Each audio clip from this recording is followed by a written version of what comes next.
Bonjour à tous et bienvenue dans ce magazine consacré à l'histoire contemporaine de l'Afrique à travers ses grands hommes.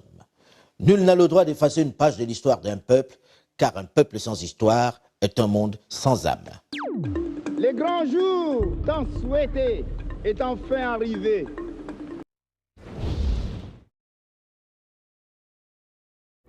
Ahidjo a été le premier président de ce pays. Un patriote exemplaire. Il est le président d'indépendance. Le Cameroun, c'était lui, c'était sa respiration. Ahidjo s'est préoccupé du peuple camerounais. Ahidjo a été un grand chef d'État, un Africain authentique. Arrivé au pouvoir à la faveur des mutations et des mouvements de rébellion qui secouent les colonies en général et l'Afrique francophone en particulier, en cette fin de décennie 1950, Amadou Ahidjo, jeune télégraphiste originaire du Nord, que rien n'est prédisposé à un tel destin, va très rapidement rentrer dans la peau du chef que lui taillent les autorités coloniales qui viennent de débarquer de son poste l'incontrôlable ancien Premier ministre André-Marie Mbida.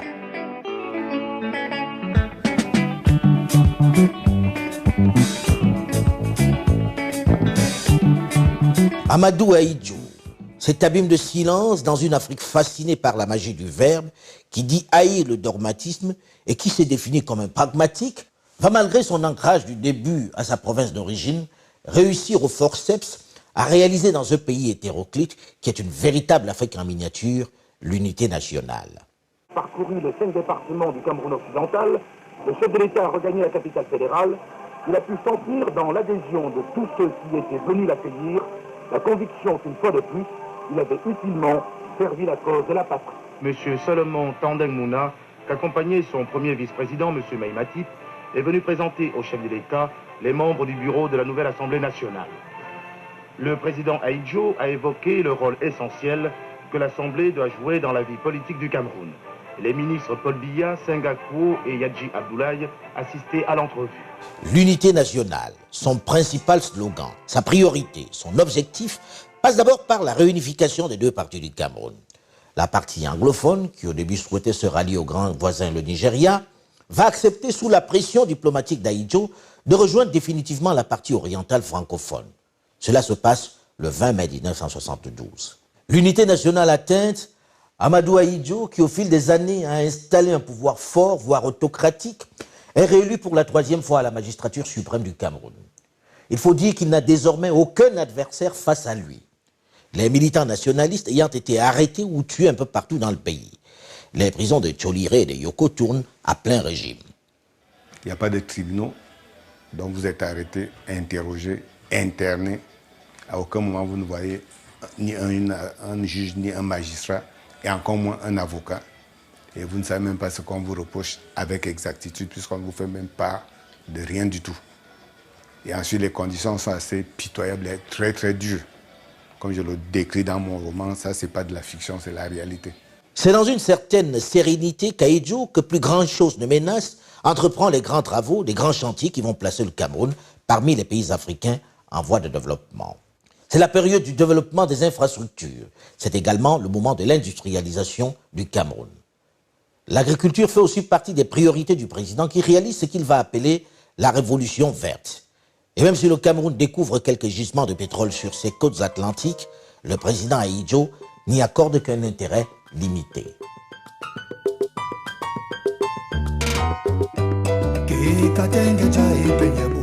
Pour son engagement en faveur du développement du Cameroun et son intense activité pour une plus grande intégration régionale, le président Amadou Ahidjo, qui entretient une concurrence saine et productive avec ses homologues Félix Houphouët-Boigny de Côte d'Ivoire et Léopold Sédar Senghor du Sénégal, séduit ses pairs, mais également la communauté internationale, dont le souci premier à cette époque n'est pas l'instauration de la démocratie.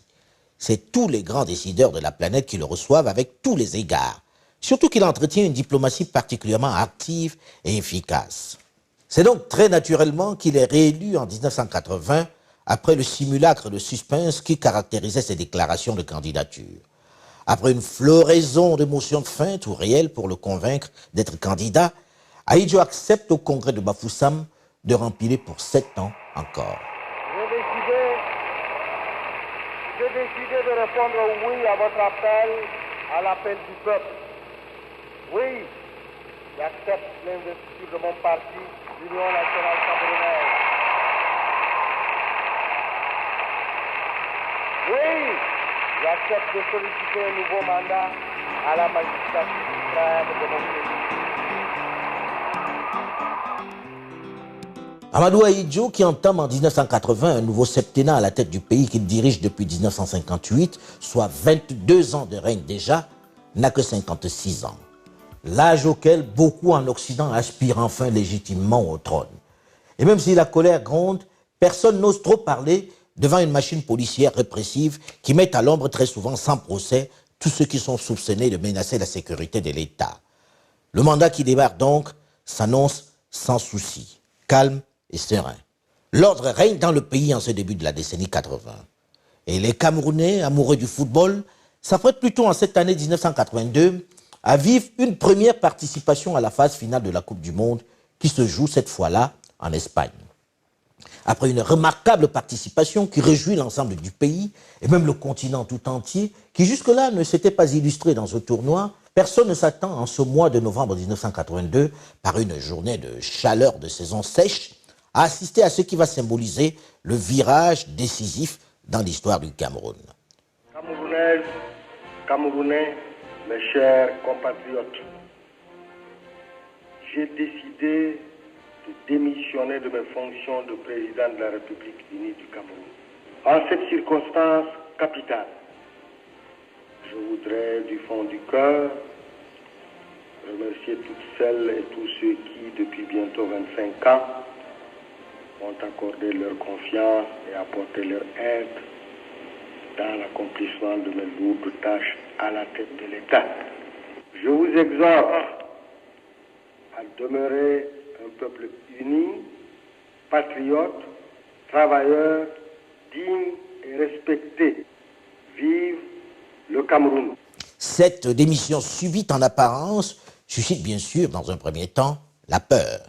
Peur de l'inconnu et du chaos, puisque depuis les indépendances, l'on n'a pas assisté à une quelconque alternance et l'omniprésence de celui qui cède volontairement sa place est telle que son image semble liée au sort du pays qu'il a dirigé de main de maître depuis une vingtaine d'années.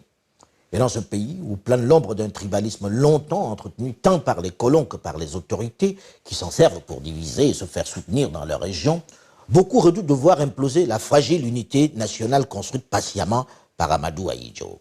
Surtout que celui qui prend les rênes du pays, le successeur constitutionnel, Paul Biya, qui a été tour à tour secrétaire général de la présidence de la République et Premier ministre, est peu ou mal connu par ses concitoyens. Jusque-là, il ne jouissait pas de grands pouvoirs et n'était l'élu d'aucune région. Discret et réservé, il ne faisait pas vraiment partie des dauphins. Pourtant, le 6 novembre 1982, le président Amadou Ahidjo quitte définitivement le palais présidentiel.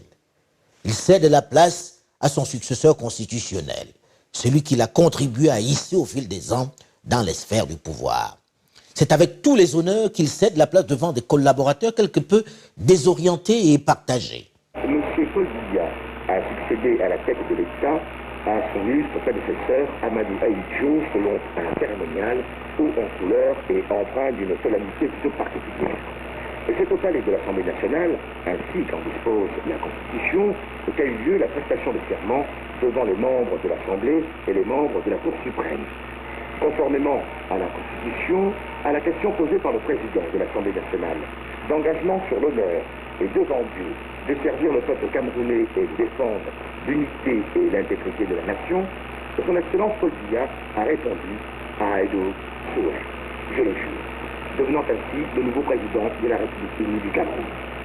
Après une tournée à l'intérieur du pays pour demander au peuple d'apporter son soutien à son successeur, le président Amadou Ahidjo se retire dans sa ville natale de Garoua, où il continue de téléphoner au président Paul Biya pour lui prodiguer des conseils ou en tout cas apporter son point de vue sur les grandes orientations du pays.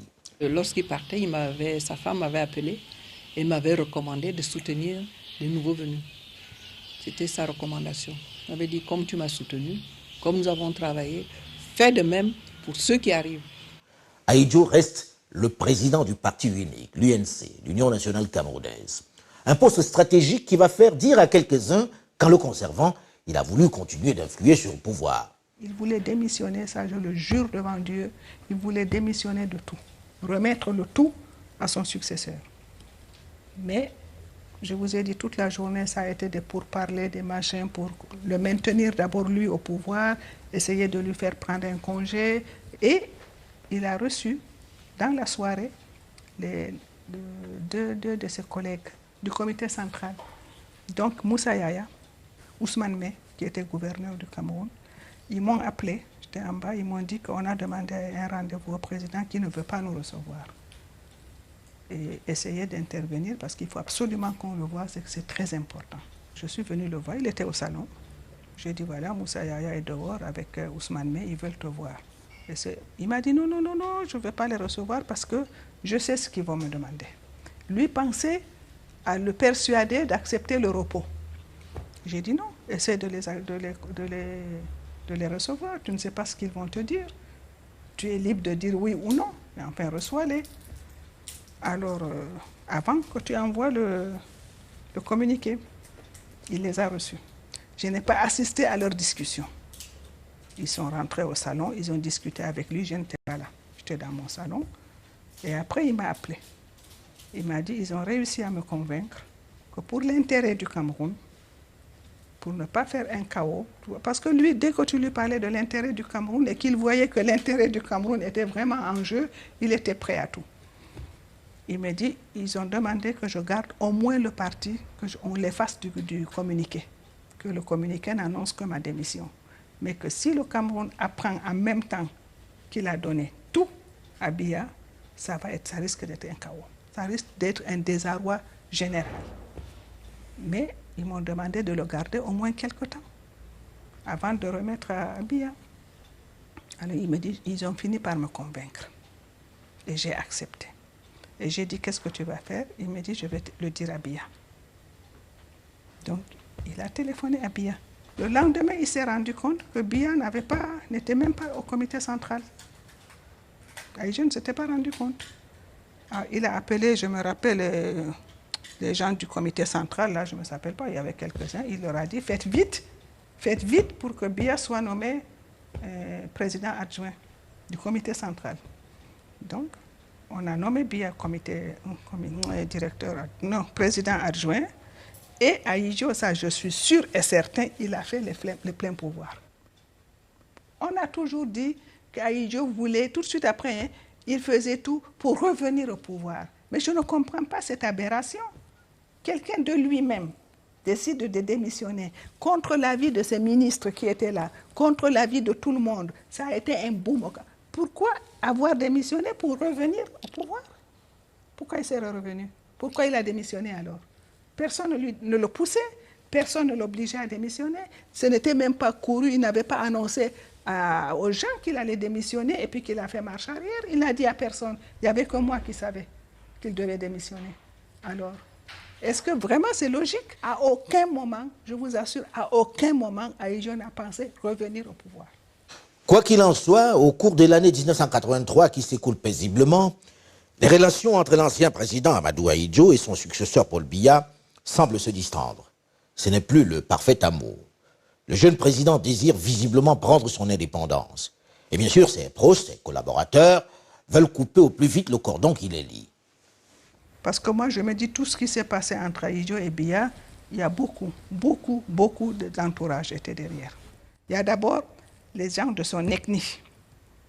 Je suis sûr. Ce qu'Aïdjo n'a pas fait, n'a pas mis son ethnie au-dessus, n'a pas mis la religion au-dessus, n'a pas mis machin. Et lui, son ethnie est tout de suite venu au-dessus. Moi, je ne suis pas de ceux qui pensent que l'entourage a ses torts, mais l'entourage, on le choisit. Donc, on doit assumer. Bon. Mais, quelquefois, il est nuisible.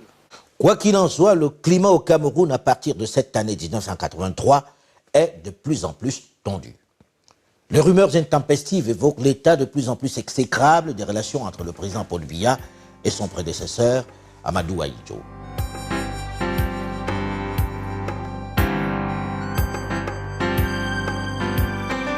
Février 1984, soit 2 ans seulement après la démission du premier président du Cameroun, Amadou Aïdjo, une rumeur de complot déjoué qui visait à renverser le chef de l'État Paul Biya circule à Yaoundé. On accuse l'ancien président d'en être l'auteur. Dit que les gens du Nord qui sont à Douala et à Yaoundé sont agressés verbalement par certains hommes du Sud. À partir de cet instant, il est persona non grata dans le pays qu'il a dirigé pendant plusieurs décennies. Le régime qu'il a remplacé l'accuse de complot contre la sécurité de l'État. Je dis que j'ai honte pour le Cameroun et pour l'Afrique. J'espère que les jeunes Camerounais et les jeunes Africains agiront avec plus de responsabilité dans l'avenir, c'est tout. Mais est-ce que vous pouvez nous dire si pour vous cette décision a une importance? Est-ce que vous en tenez compte? Je n'en tiens aucun compte. Je suis évidemment triste et indigné. Vous démentez complètement que vous étiez en fuite du Cameroun. Je dément complètement et j'ai des preuves. La preuve, c'est que M. Biya, président de la République du Cameroun, m'a écrit après mon départ à Nice. Et je lui ai répondu et je lui ai envoyé un télégramme il y a 15 jours de Dakar. Donc je n'étais pas en fuite. Et je suis parti avec un passeport diplomatique visé pour le départ, visé pour l'entrée en France. Et donc vous démentez absolument qu'il y ait eu un complot? Je le dément formellement. L'ancien président Ahidjo a également précisé qu'il ne comptait pas demander l'asile politique à la France, mais qu'il viendrait tout de même prochainement à Paris donner une conférence de presse. Ahidjo, qui était en vacances en France, est dès lors contraint à l'exil, même s'il se refuse d'en faire la demande à la France. Mais l'affaire ne s'arrête pas là. Le 6 avril 1984, des coups de feu éclatent dans la capitale Yaoundé. Pendant toute une journée, règne une certaine confusion rythmée par des balais de chars et des coups de canon, et même des mitrailleuses. Cette tentative va être très rapidement matée par des forces loyalistes. De nombreux putschistes sont sous le verrou, d'autres sont en fuite. Le président de la République, son Excellence Paul Biya, se trouve en lieu sûr et sa vie n'a jamais été mise en danger tout au long de cette entreprise criminelle.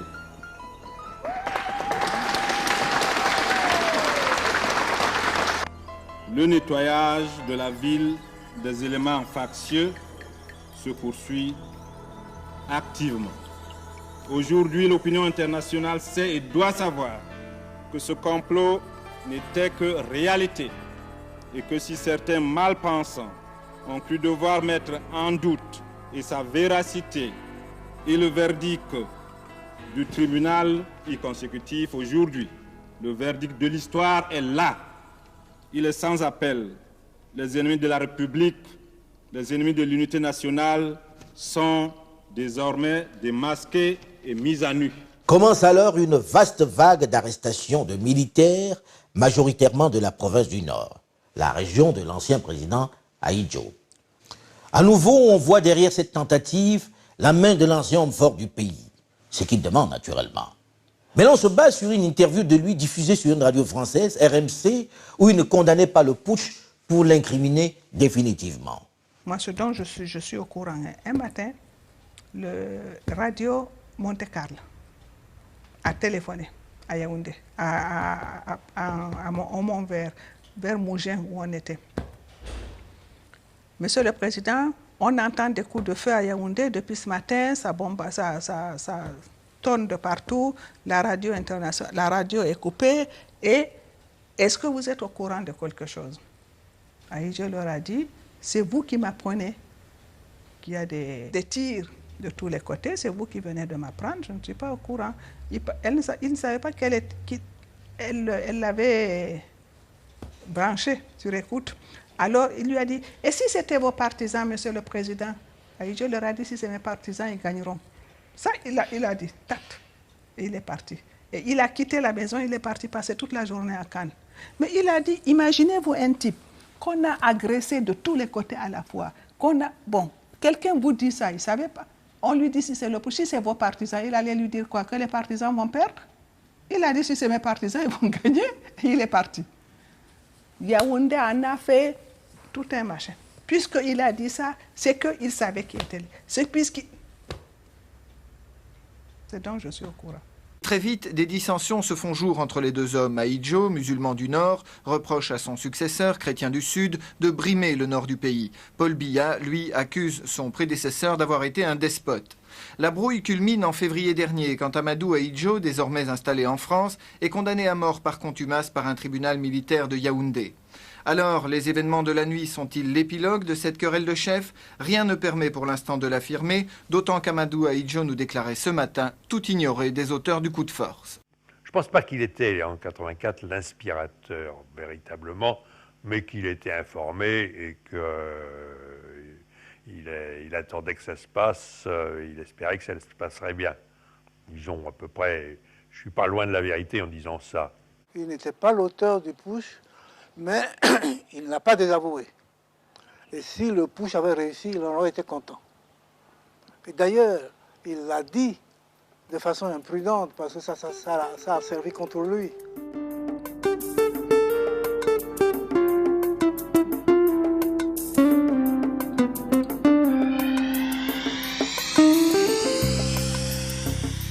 Ce putsch signe définitivement la rupture entre Ahidjo et Paul Biya. L'ancien président de la République est condamné par contumace à la peine de mort.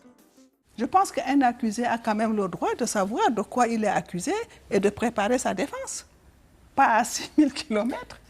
Et on a dit qu'on a envoyé ça, la maison qui était sous-scellée, on a envoyé ça à Garoua. Alors qu'on savait qu'on était à Yaoundé, puisqu'on avait tout le staff camerounais ici, on avait nos militaires, on avait les serviteurs, on avait la garde et tout ça. On a envoyé ça à Garoua, quand même. Écoutez, il ne faut pas prendre des gens pour des imbéciles. 5 ans pour injure de chef d'État. 5 ans pour injure de chef d'État, n'est-ce pas? Et puis, condamnation à mort, mandat international, exécution sur la place publique. Non, mais vous vous rendez compte? Mais il ne faut pas être saint d'esprit pour... Mais les juges là qui ont jugé, ces juges-là, c'est Ahidjo qui les avait intronisés. Quand ils ont eu leur juge, il n'y a pas une promotion. Ma belle-fille qui était en Paris, Babette était là, elle a vu le flash à la télévision, elle a accouché 3 heures après de ma petite fille. Elle n'était pas à terme. Ça, le choc, on nous condamne, on retire tout le staff camerounais. On leur a dit de rentrer. Ils sont venus demander à mon mari, il a dit rentrer. À ce moment-là, j'ai pris le machin, le personnel sénégalais. On a dit que tous les passeports étaient supprimés. Et Ahidjo, avant qu'on sorte du Cameroun, il avait changé tous les passeports. Il avait mis ancien président du Cameroun, même les enfants anciens du président du Cameroun, nos passeports diplomatiques, tout était changé. On a dit que tous les passeports sont périmés. Mes enfants que vous voyez là, Babette était à Paris. Elle faisait sa pédiatrie à l'hôpital des enfants malades. Tout était supprimé. Ils n'avaient pas le droit d'aller à l'ambassade du Cameroun. Ils n'avaient pas les cartes de séjour. Il fallait qu'on ait pris un avocat qui allait tous les ans au Quai d'Orsay demander une carte de séjour pour les enfants. Alors, on lui a retiré le passeport, je trouvais ça mesquin. Et puis pour Ahidjo, c'était une vexation incroyable. Retirer le passeport à Ahidjo, vous imaginez? Et que ce soit sous le régime de Paul Biya. Vous imaginez ce que ça peut représenter? Mettez-vous à sa place. C'était tellement inattendu, tellement incroyable, que je crois qu'il ne s'en est jamais remis. Il a fallu que ce soit le Sénégal qui lui donne à lui et à sa famille un passeport diplomatique. Après la condamnation à mort du président Amadou Ahidjo, ses biens vont être confisqués un peu partout sur le territoire national. Ceux de son épouse, Germaine également. L'ancien président est aussi accusé de détournement de fonds colossaux. On parle de plusieurs milliards de francs déposés sur des comptes dans des paradis fiscaux, notamment en Suisse. Les journaux font largement écho de cette information ou rumeur. S'ils l'avaient pris comme ils ont dit, ils auraient gelé. Ils avaient même dit, j'ai entendu des inepties, que l'argent qu'il avait placé en Amérique, l'argent du pétrole, bon, il y avait un ministre chargé de gérer. Il avait même dit à Biya, surtout ne touchez pas à cet argent, c'est l'avenir du Cameroun. Ne touchez pas parce qu'il y a la crise qui est arrivée. Donc ça va vous sauvegarder pour le Cameroun. Non seulement c'était parti, le ministre, bon, je ne me rappelle plus lequel était parti, mais les Camerounais ont trouvé le truc, on a laissé que la clé, les clés soi-disant du coffre. La signature de ce qu'il avait signé en Amérique, qui c'est qui avait cette signature? Est-ce que c'est sa femme? Parce que si on n'avait pas la signature, les autorités camerounaises n'auraient pas pu y toucher. Mais c'est tellement inepte. Vous démissionnez, vous prenez les choses de l'État, vous partez avec la signature. C'est tellement rigolo que moi je ris quand j'entends parler de ça. J'ai dit, mais si j'avais cette signature, j'aurais été signé pour prendre. Mais tout ce qu'il a laissé, il les a laissés au Cameroun. Ahidjo a rendu le pays riche. Ahidjo s'est préoccupé des habitants du Cameroun, du peuple camerounais. Il avait fait des histoires des agriculteurs, il avait prévu tous les secteurs, il avait fait le plan quinquennal avant de partir, les routes, le machin, il avait tout fait. Et Bois a laissé des preuves du reste qu'ils avaient tout fait. Sauf qu'il a oublié se servir. Parce que lui, le service de l'État, servir l'État, c'était servir le pays. Ce n'était pas se servir. Et je vous avoue que moi aussi, je pensais que la même chose. Je ne pensais pas que ça pouvait en être autrement. J'aurais voulu, j'aurais souhaité qu'il soit parti avec beaucoup d'argent. Sincèrement, maintenant, je l'aurais souhaité. Parce qu'à l'époque, j'imaginais que c'était comme ça. Quand on est arrivé à Dakar, je vais vous dire même la solution, en fait, on avait un petit immeuble ici, comme je venais à Dakar souvent, qui était mis en vente. C'était même par Sissoko qu'on avait su. À l'époque où il y avait tellement de coups d'État, tout ça là, et j'avais vu ce petit immeuble qui avait 3 étages, il l'a acheté, n'est-ce pas? Et il a demandé à Senghor l'autorisation de faire 2 étages. On a donc transformé le petit immeuble, on a fait 5 étages. C'est de ça qu'on a hérité. Il avait des biens immobiliers, mais pendant... Vous savez, un chef d'État, il est correctement payé, même si un chef d'État africain en général, et au Cameroun en particulier, n'a pas un salaire très élevé, mais il n'a quasiment pas de frais. Donc, pendant les 25 ans qu'il a passé au pouvoir, il a fait des économies. Il les a placées. Bon, c'est pas... Sa fortune apparente, en tout cas, ne dépasse pas ce qui peut avoir été acquis de cette façon. Ce que j'en sais, c'est qu'Ahidjo avait de quoi vivre. Mais qu'il ait ramassé des milliards et des milliards, je l'ai vu vendre certains appartements qu'il avait. J'ai vu vendre, et j'ai vu sa famille vendre à sa mort certains appartements qu'ils avaient. Est-ce que quand on est riche à milliards, on vend son patrimoine? Il avait, de son vivant, de quoi vivre, c'est vrai.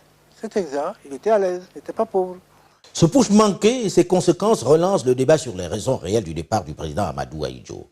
Beaucoup se posent la question de savoir s'il est véritablement parti de son propre chef. Vous savez comment il est parti du pouvoir? Qu'il aurait pu rester. Que, contrairement à ce qu'on raconte, ses médecins n'ont pas dit de partir du pouvoir. On lui a dit de soulager un peu son travail, de déléguer plus et de se reposer davantage. S'il est parti, c'est parce qu'il considérait qu'on ne fait pas semblant et qu'il n'y a pas lieu de s'accrocher au pouvoir quand le pouvoir peut... De toute façon, il doit passer à quelqu'un d'autre. Autant le faire quand on ne peut plus l'assumer totalement. Ça, ce n'est pas un homme de demi-mesure. Il aurait pu rester.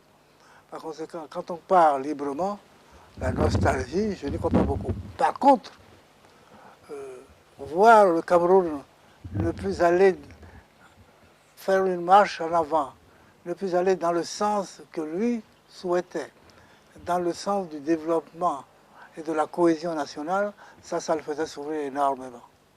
Alors là, peut-être, s'est-il dit, si j'avais été là, peut-être aurais-je dû rester là, mais non pas dans le but de revenir au pouvoir.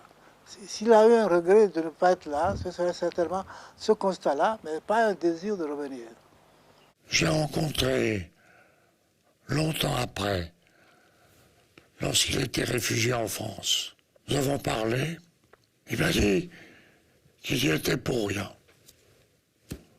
Mais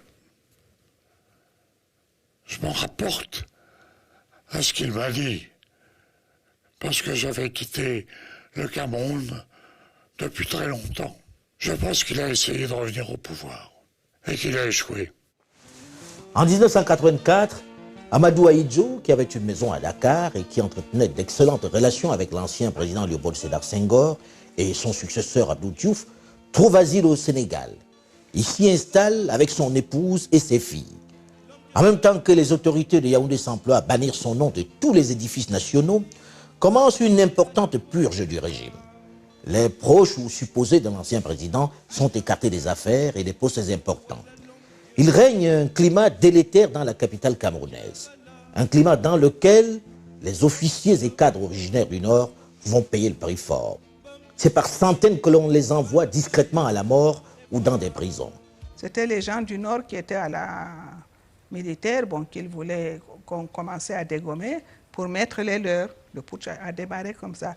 On y trouvait des civils qui déjà commençaient à sentir que ça sentait le roussi, sont rentrés dedans. C'était l'enfer, je ne peux pas vous mentir, c'était l'enfer. La suspicion, vous ne pouviez plus rencontrer quelqu'un. Il y en avait qui étaient pour, il y en avait qui étaient contre, vous ne pouviez pas être neutre. On vous soupçonnait, même si vous ne disiez rien, on vous soupçonnait toujours. Mais de toute manière, moi, je suis partie sur la même lancée, la première lancée, à savoir soutenir les nouveaux venus. Dakole Daïsala, qui à cette période est le directeur général de la Société des transports urbains du Cameroun, la SOTUC, fait partie des victimes de cette chasse aux sorcières. Ça s'est passé le 6 avril. Moi, j'ai été arrêté le 10 avril 1984. Je n'ai pu sortir de prison qu'en avril 1991. 7 ans de prison sans jugement ni inculpation. Simplement, bon, parce que j'avais, disons, deux problèmes entre guillemets. Premièrement, je suis homme du Nord. Deuxièmement, j'étais responsable d'une société. Alors donc, en tant qu'homme du Nord, je ne pouvais pas échapper. Et je ne pouvais pas échapper, encore moins échapper, en tant que responsable d'une société, et tous les chasseurs de poste étaient à l'affût. Donc, dans la foulée, tous les directeurs généraux des sociétés originaires du Nord étaient arrêtés. Quand on m'arrête, bon, c'était l'amalgame était tel qu'on s'est retrouvé avec des fous qu'on a rattrapés dans la rue. On y va, ben, oui, dans ce temps-là, il ne fallait pas avoir le faciès d'un Sahélien. Bon, il y a des fous qu'on a arrêtés, il y a des gens de l'Afrique de l'Ouest qu'on a arrêtés, des Tchadiens, mais pêle-mêle, bon, je me suis retrouvé, puisqu'on était dispersés partout. Imaginez-vous un peu, on crée une commission dite nationale d'enquête qui conclut à un non-lieu par rapport à tous ces directeurs, collègues directeurs généraux de sociétés. Mais non, on dit non, de toute façon qu'ils attendent. On n'a pas été libérés. Sans oublier que quand on était à la CEMIL, on venait nuitamment extraire des dizaines d'entre nous, on les amenait en Balmayo pour les exécuter. Au milieu de la décennie 80, l'ancien président Amadou Ahidjo s'installe définitivement au Sénégal. Un déménagement forcé qui ne l'empêche pas de continuer de s'intéresser au Cameroun, sa passion. Il en souffrait beaucoup. Et il souffrait beaucoup, pas de l'exil qu'il a eu, parce qu'il disait que ça, un homme politique, c'est un homme politique. Il ne pensait quand même pas qu'il serait exilé du Cameroun. Ahidjo avait dit, il a toujours pensé à un coup d'État, on le tue, ou il est gardé là-bas, mais il ne pensait pas qu'on s'en prendrait à sa famille, parce que sa famille, il l'a toujours tenu en dehors de la politique. Hein. Ça, tout le monde peut être témoin. Il n'a eu qu'une passion dans sa vie, le Cameroun. Je l'ai vu en exercice, je l'ai vu après, quand il était en France, quand il avait quitté le pouvoir. Je l'ai vu dans les jours ordinaires, je l'ai vu les jours d'apparat, je l'ai vu au Cameroun. Il n'avait qu'une passion, qu'un souci, le Cameroun, le développement du Cameroun, l'avenir du Cameroun, le respect, qu'on respecte le Cameroun. Il y tenait beaucoup. Et tout ce qu'il a pu faire est conditionné par ces trois éléments-là. On s'est retrouvés à Dakar, bon, on a encaissé. Ahidjo a vécu dans l'amertume, si vous voulez. Je ne peux pas vous dire qu'il a vécu ça bien, il a vécu dans l'amertume, mais en plus, il apprenait que ça allait mal au Cameroun.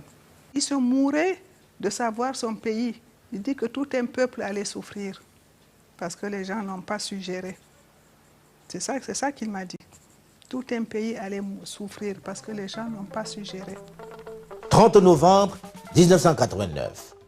Les auditeurs apprennent par les ondes de RFI, la radio mondiale, la mort à Dakar de l'ancien président Amadou Ahidjo, dont les images ont disparu depuis quelques années déjà de tous les édifices des manuels scolaires camerounais. À Dakar, pendant cette semaine, elles sont nombreuses les personnalités, les représentations diplomatiques qui se bousculent à son domicile pour lui rendre un dernier hommage. Devant le mutisme de l'État camerounais qu'avait contacté le président Abdou Diouf du Sénégal dès la disparition de l'ancien chef d'État, pour les modalités du retour de la dépouille, Amadou Ahidjo est enterré au Sénégal dans le cimetière musulman. Vous voyez, Abdou Diouf demandait, lui, il était président de la République, personne n'a demandé la dépouille. Mais les Camerounais n'ont même pas assisté. L'ambassade du Cameroun n'est pas venue. Le jour où le cercueil est parti au cimetière de Yoff, il est mort jeudi soir. On l'a enterré dimanche. Donc Abdou Diouf m'a dit qu'il a attendu ce vendredi, samedi, dimanche, que Biya le rappelle, comme il lui avait promis. On ne l'a pas demandé. Pourquoi vous allez justement, on n'a pas demandé pendant 16 ans, on ne l'a pas demandé. Même là-bas au cimetière, je vous dis qu'ils ont fait des tableaux là. Ils lui ont donné tout un quartier, soi-disant le quartier Amadou Ahidjo. Comme tout un chacun, hein, chacun veut que ses cendres reposent dans son pays. On dit que la mort efface tout. Au Cameroun, elle n'a rien effacé. Mais je pensais quand même que le président Biya de lui-même se serait inquiété de savoir cette famille qu'Ahidjo est sortie avec. De quoi vit-elle? Comment est-elle? Se serait inquiété de nous.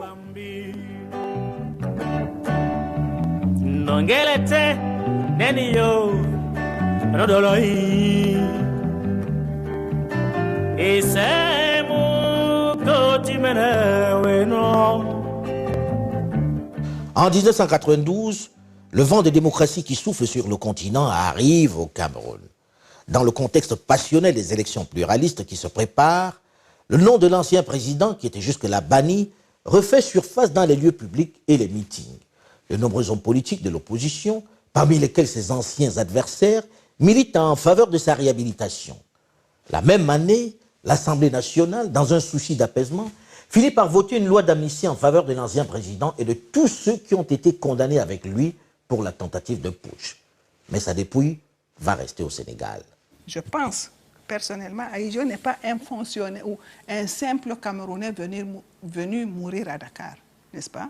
Un simple Camerounais venu mourir à Dakar, c'est normal que la famille, nous avons les moyens, nous demandons aux autorités de la permission de le ramener chez lui. Nous n'avons pas les moyens, nous demandons aux autorités de nous aider.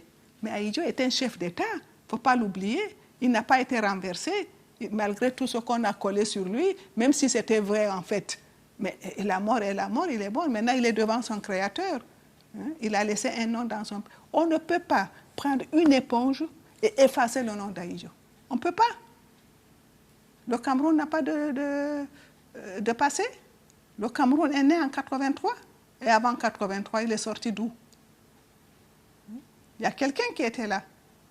Alors, j'estime que Ahidjo a droit à une réhabilitation officielle. Que j'entende de mes oreilles, Amadou Ahidjo est réhabilité. Il y a quelqu'un encore des hautes autorités qui m'a dit, mais réhabilité de quoi? D'avoir donné le pouvoir? Je crois que là aussi, il y a eu un malentendu. Le président Biya, je crois, nous en avons parlé, souhaitait qu'une demande soit faite formellement par la famille en disant, et la famille dit non. Non, non, non, non, nous ne ferons pas cette démarche. Si le Cameroun veut récupérer le corps de son président, nous sommes prêts. Mais s'il faut aller faire le Seramalek pour demander, nous ne le ferons pas. Je crois qu'il y a cet élément-là aussi. En 1992, un jugement de la justice camerounaise ordonne la restitution des biens de Mme Ahidjo et de sa famille. Je n'ai rien vu. arbitrairement. Nos biens ont été retenus arbitrairement. Je n'étais pas concernée, les enfants n'étaient pas concernés. Et il avait promis, le président Biya avait promis au président Houphouët de faire la main levée depuis la première année. Elle n'a jamais été faite. Et non seulement, moi, c'est ma maison familiale, je n'ai pas de maison de louer, hein. C'est ma maison familiale à Mokolo qui a été démolie complètement, jusqu'au matelas, tout. Bon, on a rendu les déchets, soi-disant les déchets ou je ne sais pas quoi. Bon, Babette, elle avait peut-être une maison, Aïssatou avait une maison, Aminatou avait une maison, c'est tout, voilà ce qu'ils avaient. Les enfants du président Aïdjo n'avaient pas des maisons locatives où vous pouvez aller au Cameroun, vous pouvez aller voir, visiter Garoua, visiter Mokolo, visiter ce qu'on avait. À Kribi, on avait un terrain, c'est vrai, qui n'est pas construit, qui est au bord de la mer, je ne sais pas, à 6 km de Kribi. Avec toute l'estime et toute l'amitié que j'ai pour le président Paul Biya, et que malgré tout je lui ai conservé, car je n'ai connu Biya qu'à travers quelque part Aïdjo. Mais je dis que dans leur conflit, Aïdjo n'a pas tous les torts. Et Paul Biya n'a pas tous les torts non plus. On peut trouver chez chacun des raisons de ne pas être content. Mais ceci dit, j'ai espéré avec une attente haletante à la mort d'Aïdjo un propos de Paul Biya. Je me suis dit, ce n'est pas souhaité, mais voilà une occasion. Biya va parler. Il va dire, cet homme qui vient de mourir, je ne suis plus d'accord avec lui. Il y a eu de graves choses entre nous, mais c'est un grand Camerounais. Enfin, oui, hein, je salue, je m'attendais à quelque chose comme ça. Oh, qu'est-ce qu'on a entendu? Un ministre camerounais qui était de passage à Paris, à l'ambassade de Cameroun, qu'on interrogeait le jour de la mort ou le lendemain de la mort d'Aïdjo, a dit « Nous n'avons pas le temps de parler des fantômes ». Ça m'a rendu, je me suis dit, oh non, vraiment, je n'avais pas le temps. Et Biya n'a rien dit. Pas de condoléances, rien. C'est dommage. Je crois qu'on l'a encore, comme toujours, nous avons raté une occasion. À l'heure actuelle où je vous parle, je n'ai pas le passeport camerounais, n'est-ce pas? Mes enfants n'ont pas de passeport camerounais. Mes petits-enfants sont à l'école, 3 petits-enfants, qui ne savent pas, Foka, leur pays d'origine, qui n'ont jamais mis les pieds au Cameroun. C'est pas vrai? Nous nous débrouillons comme nous pouvons. Jamais le Cameroun n'a fait allusion à nous, jamais. Ma mère est décédée au Cameroun. Elle a été malade. Beaucoup de Camerounais ont été à son deuil. C'était pas à moi, je pense que c'est pas à moi à réclamer les passeports qu'ils ont retirés d'eux-mêmes. C'est eux qui ont retiré. Je pense que les gens qui ont retiré quelque chose, vous les rendre, s'ils estiment que vous devez les avoir. En tout cas, lui, je suis sûr qu'il sait. Et que ces gens, ceux qui sont autour de lui, le savent. Mais ça, maintenant, je disais un jour à Madame Abdou Diouf, je peux prendre un tam-tam ici, et les griots devant et derrière, crier dans tout Dakar, on ne m'a rien laissé, je n'ai pas d'argent, on a des difficultés, personne ne va me croire. Parce qu'on parle de chefs d'État africains. Je n'étais pas de cela. Toutes les années à la date anniversaire de la disparition de l'ancien président, alors que les Sénégalais interpellent les visiteurs qui viennent se pencher sur la tombe de leur ancien chef de l'État pour savoir quand sa dépouille retrouvera sa terre natale. Au Cameroun, le débat sur le retour de son corps continue de susciter des passions et de diviser. Et cela jusque dans les arcanes du pouvoir. Ce serait le moyen le plus sûr pour réconcilier beaucoup de Camerounais.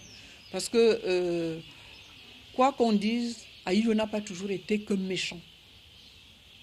Il n'a pas toujours été que méchant. Parce qu'il y a des gens qui parlent de lui comme si c'était un monstre. Parce que, mis dans les mêmes conditions, à la même période, il y a des gens qui auraient fait pire. Parce que c'est ce que les gens oublient souvent. On voit l'histoire présente. On ne fait jamais assez de... On n'a jamais pris de recul pour se placer à une période donnée où les gens avaient des responsabilités à prendre. Mais je dis que ce débat est sans objet. Eh oui, c'est que ce qu'on aurait dû faire, nous, Camerounais, de façon spontanée, en tant que nation civilisée, jalouse de son histoire nationale, capable donc de devoir, de mémoire, eh bien, les transferts de dépouilles de Ahidjo devraient se faire naturellement. Et surtout que c'était... ça nous coûtait rien du tout pour de grands résultats au niveau par rapport à la réconciliation nationale. Bon,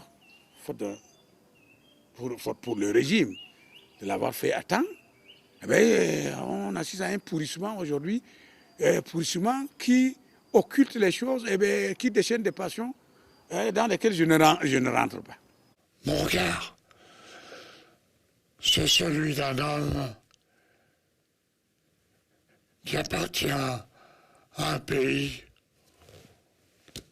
qui a connu ce genre de problème avec Napoléon Ier, aujourd'hui encore avec Napoléon III, qui est toujours en Angleterre.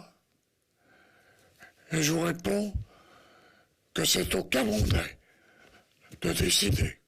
Au Cameroun, à la faveur des années et de la pression du public quelque peu nostalgique d'une période un peu faste sur le plan économique, certains édifices, quelques artères et infrastructures ont été rebaptisés au nom d'Ahidjo. Et chacun établit désormais avec un peu moins de passion le bilan de son passage à la tête de l'État camerounais. Je pense que Ahidjo était un grand patriote. Et c'est ça qui a fait le Cameroun. C'était un homme qui aimait beaucoup son pays. C'était un homme qui avait une détermination et qui était ambitieux pour son pays à un point que personne ne peut imaginer. Vous savez, il avait comme mentor De Gaulle. Il se voyait le De Gaulle du Cameroun. Le Cameroun, c'était lui. Le Cameroun, c'était sa respiration. Le Cameroun, c'était lui. Le Cameroun, c'est-à-dire que je crois que toute son ambition, c'était le Cameroun. Ahidjo a été le premier président de ce pays. Il faut le rappeler alors que c'est une vérité d'évidence. Mais malheureusement, on a trop tendance à l'oublier. Donc, qu'on le peigne en noir, en gris ou en blanc, eh bien, ça ne devrait laisser aucun Camerounais indifférent. Ahidjo a donné un visage à notre pays. Notre pays était connu sur le plan africain, sur le plan international, parce que nous avions une présence active. Notre diplomatie était présente sur tous les fronts où on pouvait être interpellé de façon positive. Je dirais que Ahidjo, qui est parti avec ce qu'on pourrait dire comme un bagage modeste, a été un grand chef d'État. Un patriote exemplaire. Un Africain authentique. C'était quelqu'un qui voyait toujours loin.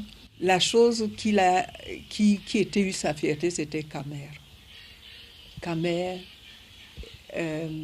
Kamship, c'était ses fiertés. C'était des choses, pour lui vraiment, ça représentait le Cameroun. L'unité du Cameroun, ça c'est pas rien.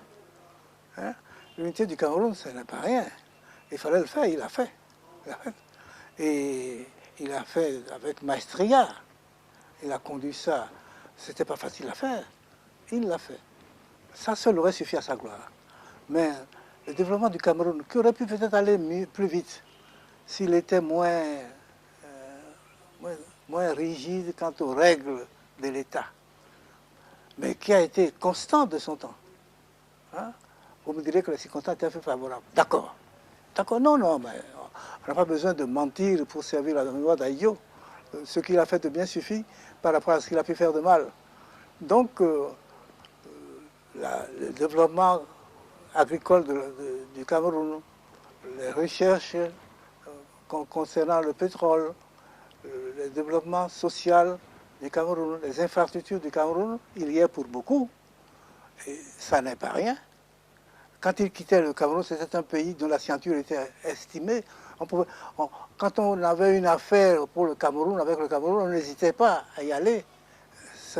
Pour un pays d'Afrique, c'est beau. Ses enfants, sa famille, je vous assure qu'on passait derrière le Cameroun. Nous savions que le Cameroun était devant. Mais je trouvais que c'était normal, c'était comme ça. J'ai toujours dit, moi, la grande seule rivale que j'ai eue dans le cœur d'Ahidjo, c'était mon propre pays, Foka, contre lequel je ne pouvais même pas lutter. C'était le Cameroun, c'était mon pays. L'histoire, un jour, le réhabilita. L'histoire remet toujours les choses au point, tôt ou tard. Peut-être que je serai morte, hein. C'est bien fort possible que je ne sois plus là. Mais je sais qu'on n'oubliera jamais son nom au Cameroun.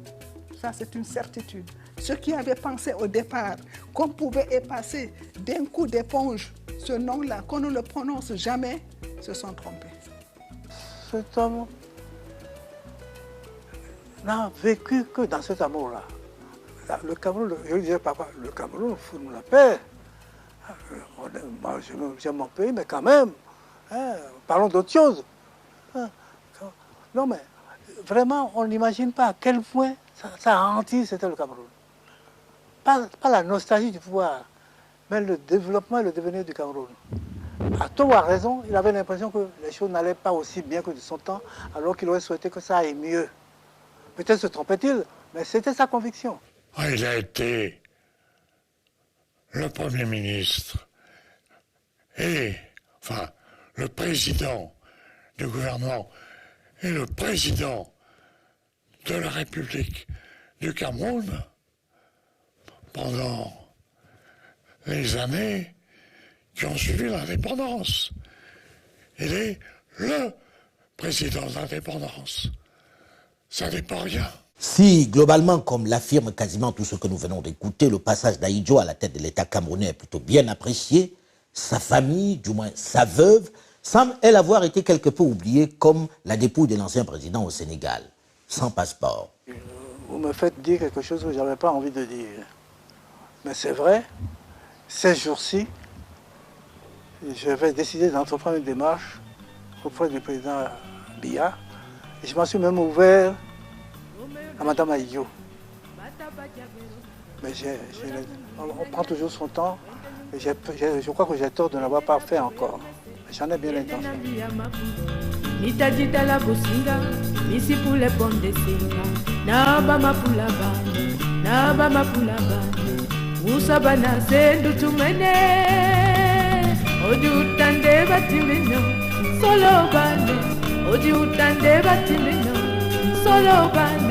Dombi atoma kompasi boy, oti bala bundenika, esinyam sende tolaboy, odi utande batimino, solo bane, odi utande batimino, solo bane, dombi atoma kompasi boy, oti bala bundenika, esinyam sende tolaboy, sango na nyango Julieta, basengi no yene kwali. Bawasi mange ya mese bolero meyo tibo na bawondo Julieta na mumao awedi